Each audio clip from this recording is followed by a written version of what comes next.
رضا الرياحي وما أدراك ما رضا الرياحي، أسطورة من أساطير الكرة المغربية. اليوم بفضل الله وبفضل عبد الله الغيتومي أحد أقدم الصحفيين في مدينة جديدة، بفضل ديالو بفضل الزيارة ديالو قدرنا نعرفوا المستوى والحالة الصحية اللي وصل لها رضا الرياحي. وعلى حسب اللسان ديالو فالحالة الصحية ديال رضا الرياحي ما كتطمئنش، الحالة ديالو حرجة إلى درجة بأنه مبقاش قادر يمشي. نتمنى من الله عز وجل يشافيه ويوقف معاه، لكن هذا ميساج لا فريق الدفاع الحسنيج لا فريق الرجاء البيضاوي باش يوقفوا معاه. علاش اللي ما وقفوش معاه؟ وأن رضا الرياحي كان أسطورة من أساطير الرجاء، وكان واحد من صناع المجد. البداية ديال الأسطورة رضا الرياحي غتبدا مع الرجاء، وبالضبط في الصيف في 1997. القيمة ديال الصفقة وصلت 80 مليون.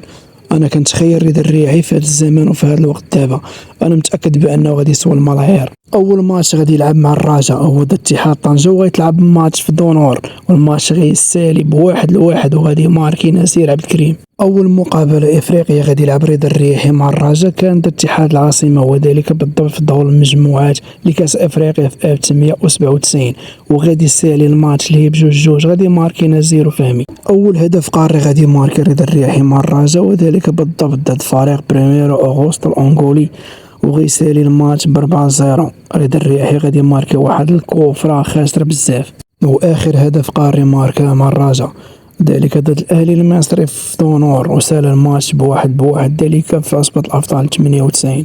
واول هدف غادي يماركي في البطولة الوطنية غيماركي ضد المغرب الفاسي، وغيسالي الماتش 1-0. واخر هدف غادي يماركي في البطوله الوطنيه ديال سبورتينغ سلا، الماتش غيسالي ب2-2. رضا الرياحي غادي يماركي البيت بضربه جزاء وغيضيع واحد.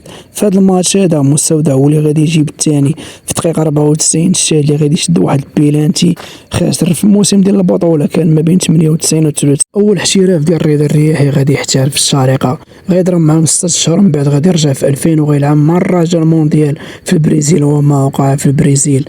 من وراء المونديال غادي يحترف في الظفر الاماراتي. رضا الرياحي كيبقى اول لاعب كيسجل سوبر هاتريك في النسخه الجديده ديال عصبة الابطال، وبالضبط ماركا ضد افريكانز التنزاني في موسم 99. داك الماتش سالت الرجاء ب6-0. الحصيله ديالو مع الرجاء غادي يدي 2 بطولات في 98 93، من بعد غادي يدي 2 عصبة الابطال 97 98، من بعد غادي يدي كاس الافرو اسيويه في 98، وبعد ذلك غادي يشارك مع الرجاء في مونديال الانديه في 2000. في هذا المونديال رضا الرياحي غادي يلعب من احسن الماتشات ديالو، وذلك ضد ريال مدريد، وعلاش لا وطيح اكثر من نيض.